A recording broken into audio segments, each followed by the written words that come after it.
Welcome to Handmade with Holly. My name is Holly Michelson, and I'm an independent Stampin' Up! Demonstrator from Del Mar, New York, just outside of Albany. Today, I'm bringing you the fourth part in my Masterclass on the Rainbow of Happiness bundle. And today, we're going to be making these fun shaker cards. So if you haven't already seen the other three parts of this masterclass, then you might want to go back and check out those videos. I will put links down in the description so that you can view those as well.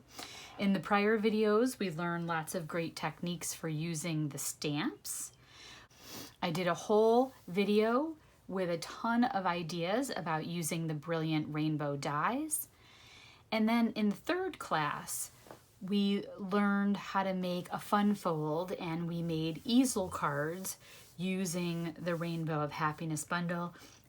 And now today we'll be making our shaker cards.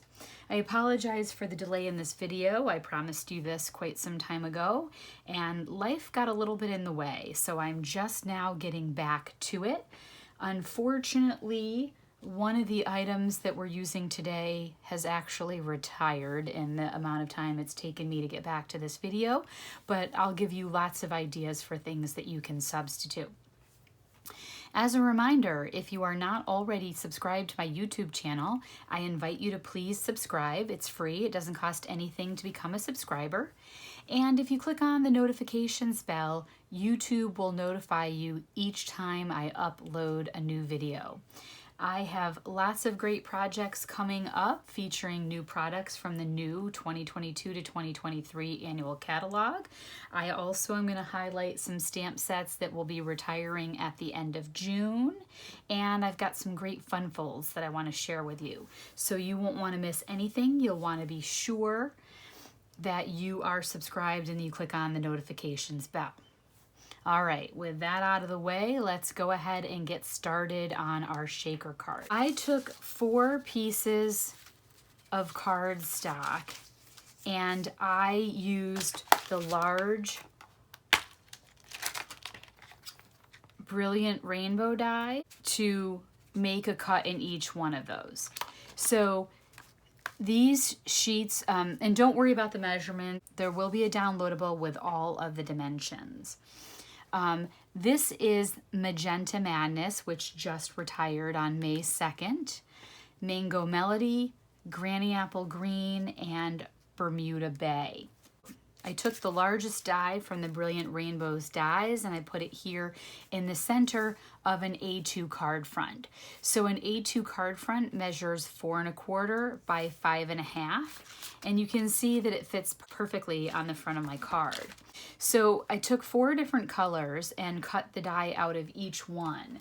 That left me with all of these bits and pieces. So then I mixed and matched them so that there was 1 of each color in my bag. And these are now ready to go to make 4 other cards. And just a couple of quick ideas. These are some cards that I showed in earlier videos where you can see that I used the Brilliant Rainbow die strips to make a rainbow on this card. So I'll be able to use all of these and do the same. But in order to get those strips for the cards, it leaves me with these pieces. I don't want to throw that away. This is great cardstock, and it's going to turn into the perfect tool that I need in order to make these great shaker cards. So this one I actually just put a piece of designer series paper behind it to show a different technique. Going to set this aside. This color is retired now, and we'll focus on these. We have one here in Gorgeous Grape. We have another here in Daffodil Delight. And I'll eventually make these 2 with Mango Melody and Granny Apple Green. But today I'm going to pick the Bermuda Bay. I bought these shaker shapes to make this card. And these retired on May 2nd, which I started this video series back in April, and like I mentioned, I got waylaid. So we're still going to use these because I want to show you how fun they are, and I bought them for this project. But you could, if you don't have these shaker shapes, you could also use sequins. There are always an assortment of sequins available in the catalog. These particular sequins are also retired, but you can definitely find sequins in the catalog. And of course, you maybe probably have sequins in your craft stash anyway. I'm going to use these, and I think the color is a really great complement with this Bermuda Bay, which is why I chose this one for our card. All right, so I'm going to set these aside for just a minute. We're not quite ready for those. We need a standard A2 card base. This measures 8.5 by 5.5, and I scored it in the center at 4.25. I did all that in advance to save you some time. I'm going to go ahead and give that a fold and burnish it with my trusty bone folder. Okay, now the card folds flat. Now, if you can see this here in between the sequins, I have these little lines and hearts in here decorating my card front. That just gives the card a little bit more interest rather than a white card. So I'm going to repeat that process. Now, if we look here in the stamp set, we have a variety of things we could use. We could use the raindrops. I'm going to use these little lines. We could use these dots. Maybe I'll use the dots today for something different. We could use the little hearts. That's what I used here, if you can see that. Just something to give the back of the card some visual interest. As I mentioned, I'm leaving the card backing white, and kind of my purpose in doing that is that it will give me more contrast for my shaker shapes. I could also come in and bring in a piece of designer series paper. This would look nice. This is a decent contrast. Get a little bit of pink in there so we can see some of the pink. But I feel like the contrast is even better on the white background. And so for the purposes of the video, I think I'm going to stick with that, and you'll be able to see it more easily. But know that you could definitely put designer series paper behind your card front rather than do the stamping that I'm going to do. I find this a little cathartic. I call this a step and repeat. I like to do a step and repeat on things. So here's my color palette today. We have Bermuda Bay, which is going to be the front of the card, Granny Apple Green, and Polished Pink, which are both here in my shaker shapes, Pool Party that I'm going to be stamping on the back of the card, Blushing Bride that I am going to be stamping on the back of the card, or maybe I'll change it up now that we've switched to the dots instead of the hearts. This is what I used for the hearts, Blushing Bride, and then Daffodil Delight, which is also here in my shaker bits. I think this is just a really beautiful color combination. It feels like a great ice cream shop, doesn't it? All right, so let's start off with the Pool Party. And I'm just going to bring in this stamp right here with the lines. It almost looks like Morse code. And I'm just going to kind of sporadically stamp here across the card, filling in the background with some visual interest. You want to be sure that you're stamping off the page. We don't want everything to be even and perfect. We want to have that kind of go off the page in some places.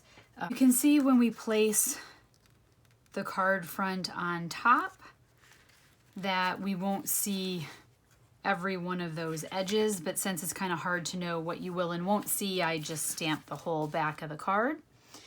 And now let's do our dots. The Bermuda Bay in for the dots, and that will pick up on the card.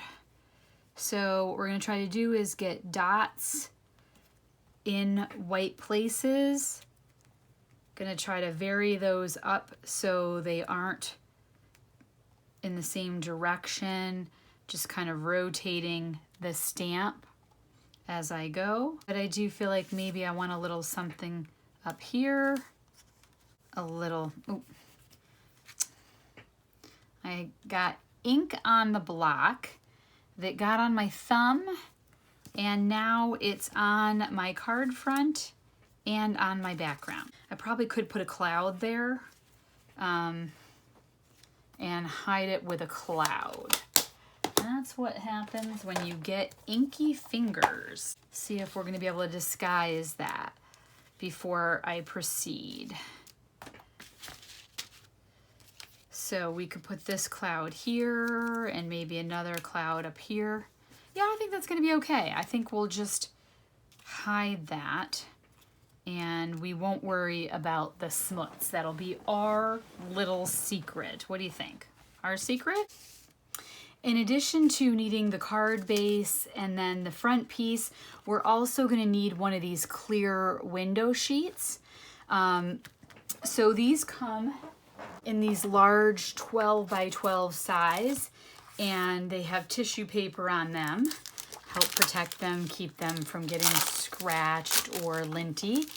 And I just cut it down, and this piece is almost as big as the front. It's slightly smaller so that it wouldn't stick out, and also to make use of a strip that I had left over from other projects. So really what you need to do is just make sure you have a piece that will cover that rainbow based on whatever scraps or pieces that you have, but slightly smaller than 4 1/4 by 5 1/2 will be perfect. The first thing that we're going to do is we're going to adhere this window sheet. I've got some snail adhesive here, and the reason for that is for a while the Stampin' Seal refills were out of stock. They are back in stock now, but I am waiting for an order that I just placed yesterday, so don't have it yet. I just kind of went around the edges of this. I'm going to take the tissue paper off of my window sheet, and then I'm just going to carefully lay this over the rainbow, making sure that I have coverage all the way around where those rainbows are cut out, right? Want to make sure that there's no open holes where things can slide out. Typically when you're embossing, you'll want to use something like this embossing buddy. Stampin' Up! Doesn't sell these anymore, but you just want to run this over your card and it reduces the static so that things like embossing powder don't stick. But it's also great for this use case because it will help keep our sequins moving along on the card front. And then we're going to come in with our foam strips. These foam strips are 1/8 of an inch wide, 9 inches long. And we're going to use these to create the pocket where we want the shaker shapes to stay within. So I'm going to peel off a foam strip. What I'm going to do is I'm going to carefully mount this right around the outside edge of the rainbow die. These foam strips are awesome because they're flexible, right? You see how I'm kind of creating that curvature with the foam strip. And what this is going to do is it's going to contain the sequins. I'm just going to tear that with my fingers. It's going to contain the sequins within this rainbow shape. You'll notice that I'm not putting it all the way around these outside edges. If I were to do that, what would happen is my shaker shapes would be able to go up here and over here, and then they would be less visible.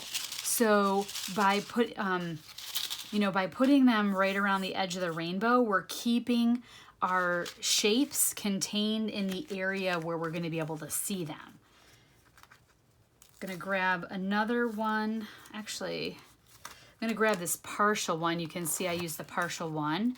I'm going to grab that and come in here and continue to wind this around the rainbow shape. Won't quite have enough. Oh, look at that. Was so close, but didn't quite have enough to get myself over there from where I trimmed it the last time. I'm gonna cut myself a small little piece here with my trusty snips and use that to fill this in so that my little shaker bits can't escape down there in that corner. Now, if I were to go ahead and place this like this, you can see that it creates the height. You can see that height here on the edge of the card. But I'm gonna get some sag over here and down here. So what I'm gonna do is I'm gonna add some additional dimensionals to really ensure that there's no sag there. So I'm just gonna trim off a little bit here, and I'm gonna bring it in.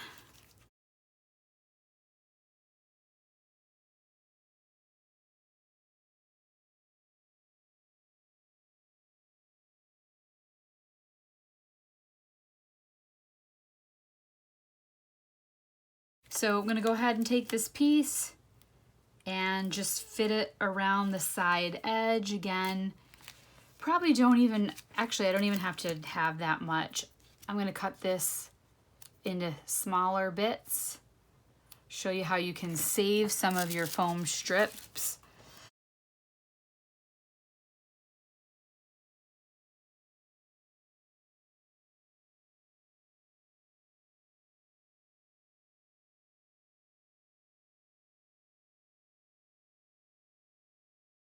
That should give us, there we go. I think that's good. So now that this is ready, we need to get our shaker bits into the card. So we can put our shaker shapes right here and have them contained, and then bring the card over and mount it down. It's a little bit tricky way to do it. Or we can have the card this way, put our shaker bits in the center, and then carefully bring our rainbow down on top of it. I think that's a little bit of an easier way to do it, but I'm going to leave that up to you.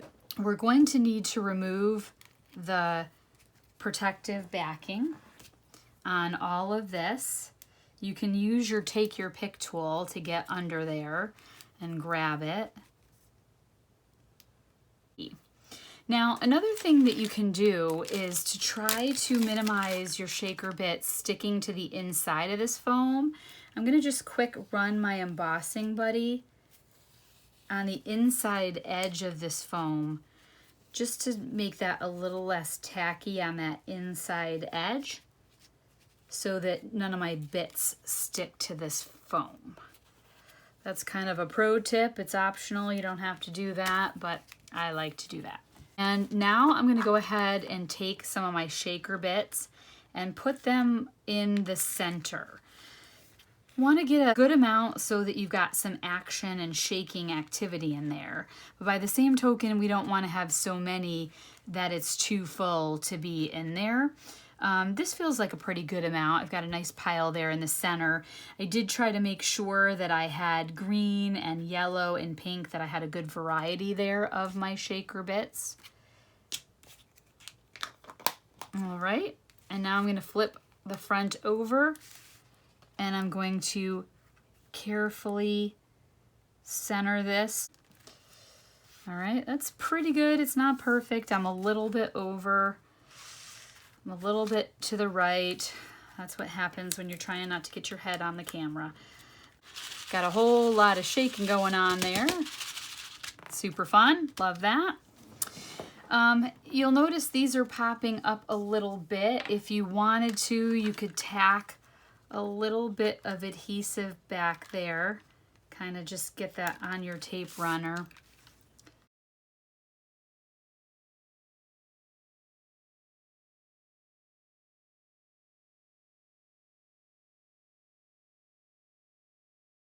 great. Those aren't popping up anymore. Love it, love it. Now we just need to embellish our card. So like we talked about before, I'm gonna have to choose my cloud placement based on covering up my inky finger mark there that I made there. So I've got all of these clouds. Now the clouds I punched out of the Sunshine and Rainbows paper. So if you have this Sunshine and Rainbows paper, there is a sheet that looks like this, full of clouds. And I use the cloud punch to punch these out. It's a perfect match for the clouds. And I even punched out the little clouds that were on the edge of the paper. So if you see here, the clouds go up to the edge and the top and the bottom. I punched those out too. I like to use those on cards. You can see here where I made these clouds go off the edge of the card to use those up. I don't like to waste anything. So we're gonna play for a few minutes and kind of look at our placement of what I wanna do. Now, since I used the dots on this one, the dots and the stripes, I kind of like this one. This cloud mimics that pattern. It's almost like this was meant to be rain. I kind of, oh, and look at that. I kind of like that. There we go. Yeah, I don't want to have two clouds facing in the same direction. That's too matchy-matchy.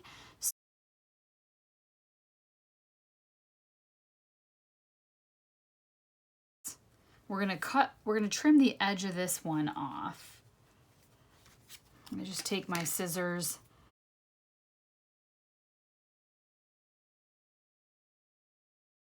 Okay, I like it. Happy about that. Now I want to stamp a sentiment on one of these.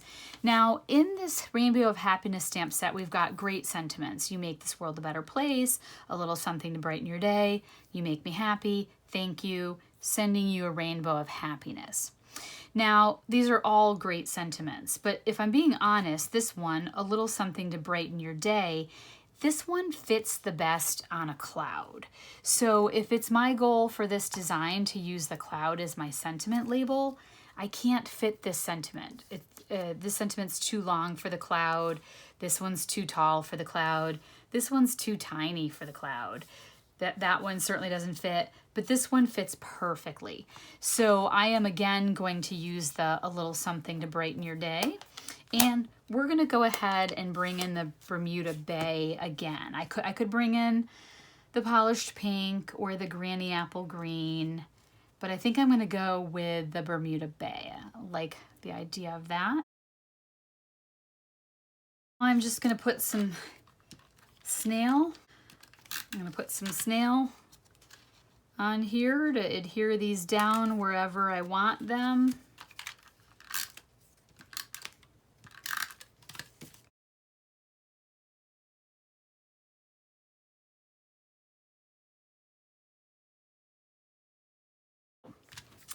All right, this looks great.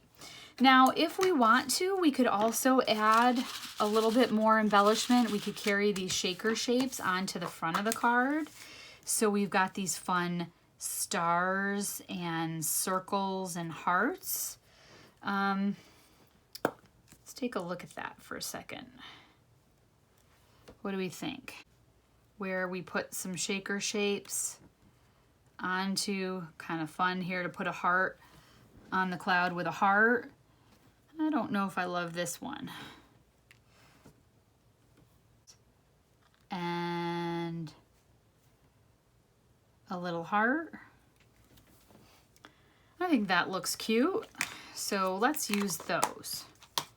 And we're gonna give ourselves a little bit of glue here. And now I'm just gonna kind of dip it in the glue. Got a little bit there on the back, and place that down using my Take Your Pick tool.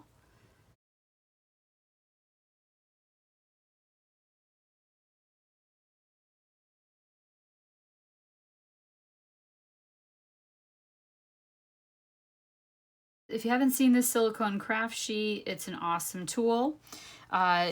Liquid glue, adhesive, hot glue gun will peel right off it. So it's a great surface to work with adhesive, and then when it dries, you can just peel that right off and keep using it. I love my silicone craft mat. Could not be without that. Definitely could not be without my take your pick tool. If you didn't see what I was doing, there's putty on this end here, and that putty is what was allowing me to pick up these little shaker shapes and place them precisely. And the other tool I didn't mention were my snips. These are absolutely sharp, really great. They are my favorite scissors. And when I say they're my favorite scissors, I'm not, no joke. So literally, within my view, I have 4 pairs of craft scissors. These were ones I owned prior to my time with Stampin' Up.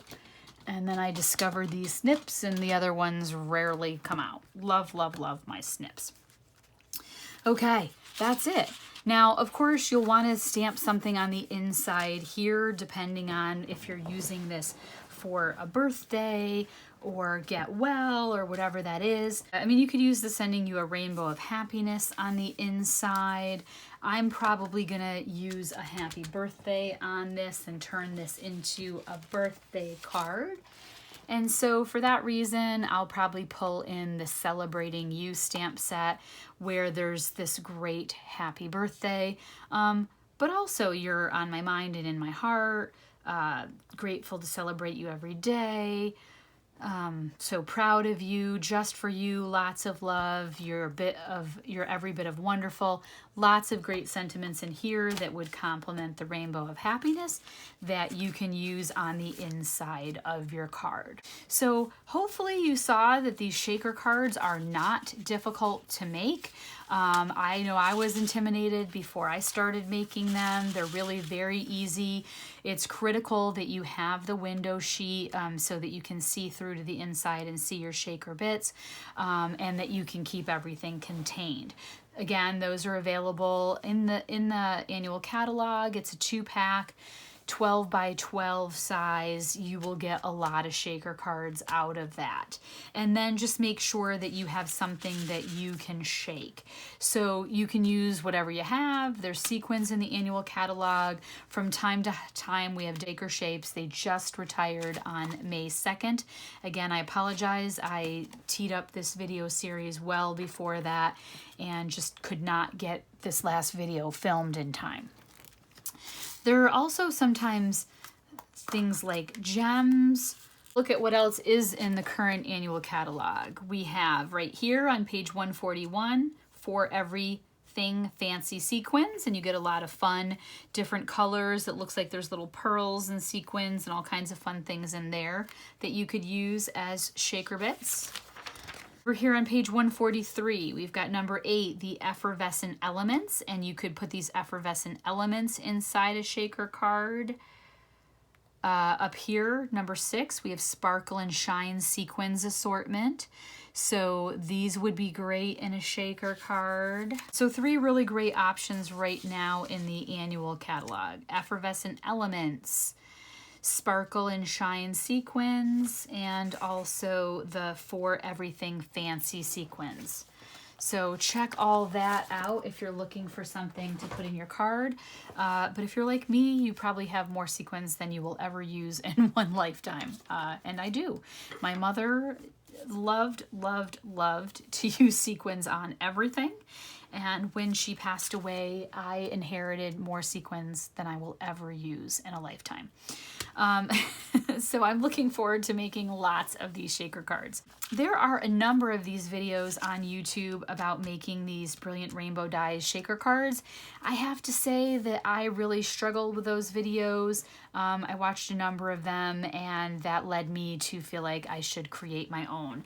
So I hope you agree that this video was helpful and that you quickly and easily learned how to make your own shaker cards. And I really, if you've been with me through the entire masterclass for Rainbow of Happiness bundle, I really appreciate you joining me and sticking it out through the 4-part series. Again, I'm very sorry for the long delay between video number 3 and video number 4. I actually was hosting a random acts of kindness event in May, and it lasts almost 2 weeks, and I had a great deal of stamping and prep work to do for that event and during that event, and I just could not also get any videos filmed during that time. I apologize. Thanks so much for joining me. If you enjoyed this video, I hope you'll give it a thumbs up and leave me a comment. Let me know your thoughts on these brilliant Rainbow Dies shaker cards. And if you're not already a subscriber to my YouTube channel, don't forget to click on the subscribe button and then the notifications bell so that you're notified each time I upload a new video. Thank you so very much. Until the next time. Bye.